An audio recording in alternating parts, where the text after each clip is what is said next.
Hello everyone, welcome to MS Maths. In this video we will discuss about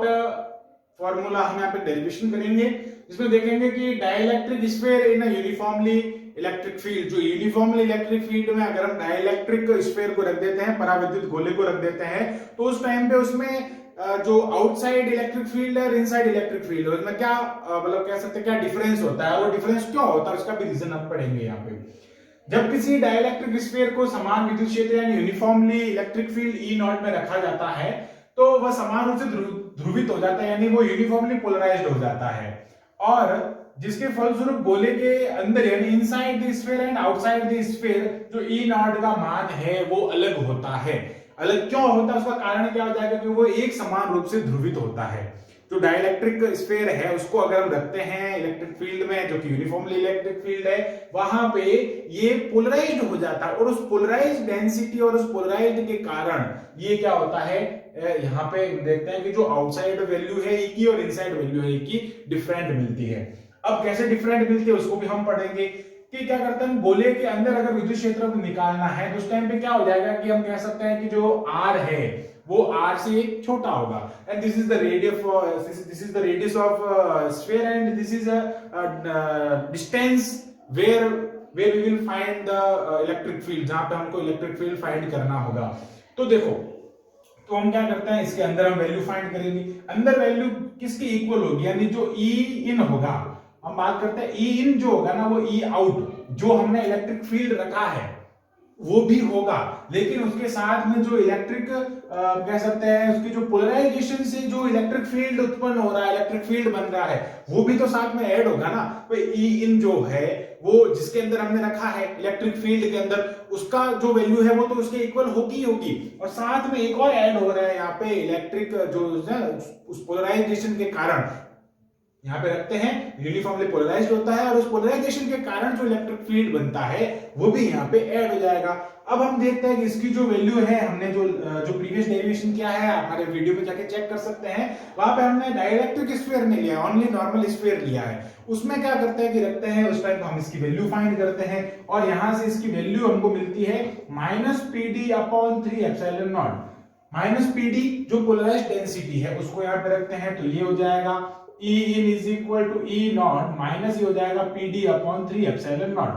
अब हम देखते हैं कि जो इलेक्ट्रिक ससेप्टिबिलिटी है उसकी डेफिनेशन क्या होती है। By the definition of electric susceptibility, यहाँ पे लिख सकते हैं बाय द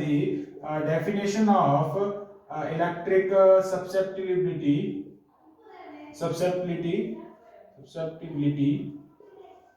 अब इसकी जो हम कह सकते हैं डेफिनेशन है, क्या कहती है कि डेफिनेशन जो है वो PD is equal to epsilon naught xi e,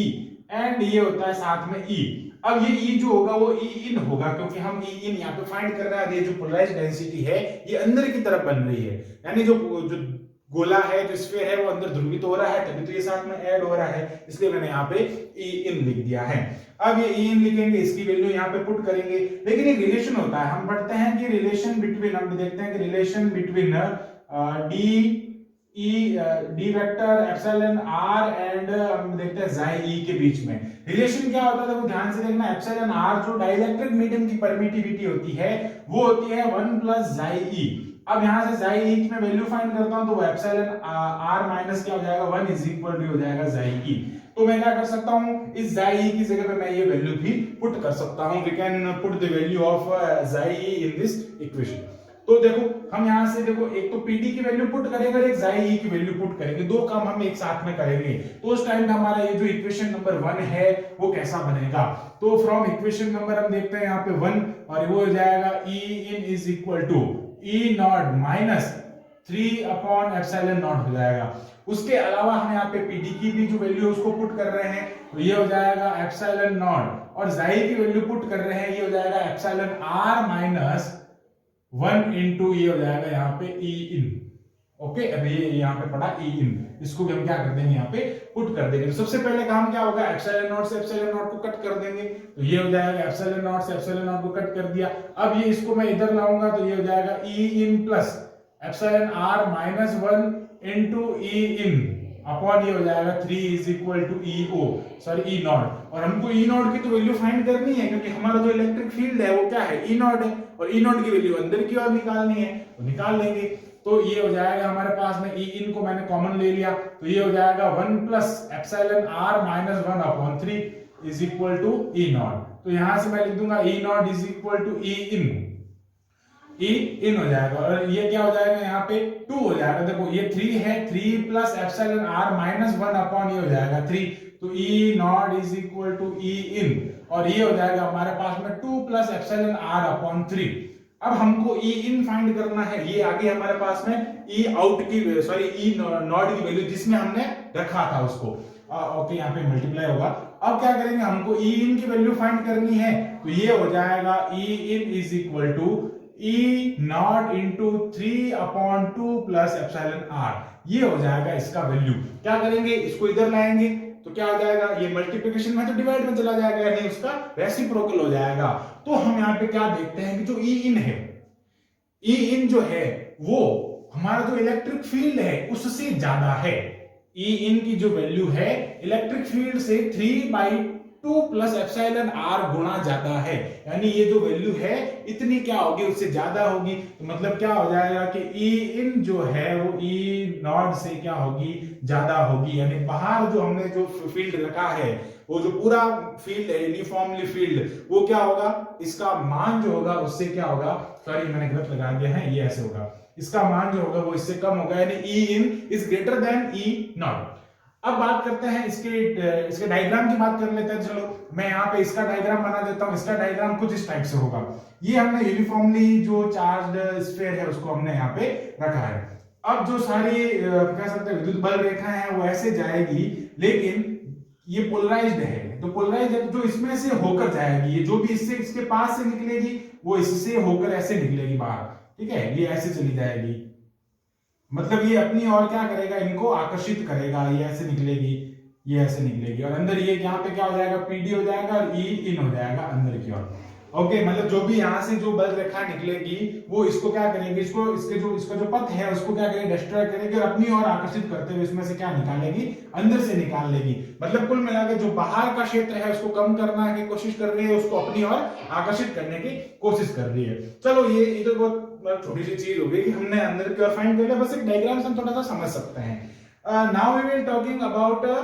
electric field outside the sphere. Inside the sphere हमने फाइंड कर दिया, अब हम बात करेंगे आउटसाइड द स्फीयर। इनसाइड तो यहाँ पे हमने EP लिया है जो कि इलेक्ट्रिक फील्ड है, लेकिन आउटसाइड में अगर बात करेंगे कि जो E आउट होगा हमारा, जो E आउट की अगर बात करेंगे तो वो हो जाएगा E is equal to E naught plus E out, ये ऐसे होगा। और E आउट का जो फॉर्मूला होता है, सॉरी ये E नॉट हो जाएगा, और E आउट का मैं अगर फॉर्मूला बताता हूं तो हमने जो पिछले डेरिवेशन किया था जिसमें हमने डाइलेक्ट्रिक स्फीयर नहीं लिया था, जहां से हम ये फॉर्मूला लाए हैं वहां से हम ये फॉर्मूला भी लाएंगे, ये आपको याद करना पड़ेगा। तो जो E आउट की जो वैल्यू होती है यहाँ पे वो ध्यान रखिएगा कि PD upon 3 epsilon not, PD upon 3 epsilon not हो जाएगा R क्यूब अपॉन, ये हो जाएगा इधर R cube upon small r cube and 2 cos theta theta cap plus sine theta r cap,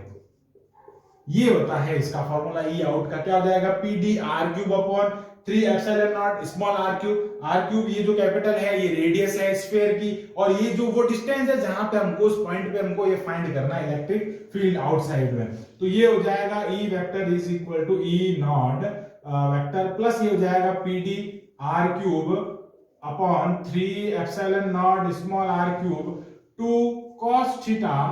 theta cap plus ये हो जाएगा साइन थीटा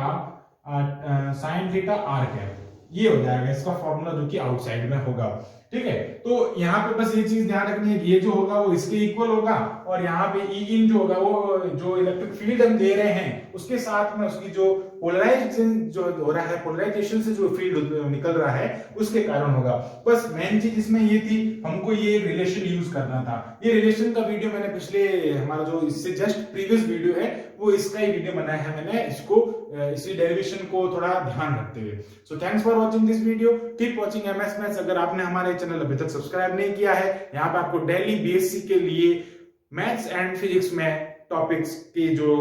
एक्सप्लेनेशन है वो मिलते रहेंगे। And thanks for watching this video.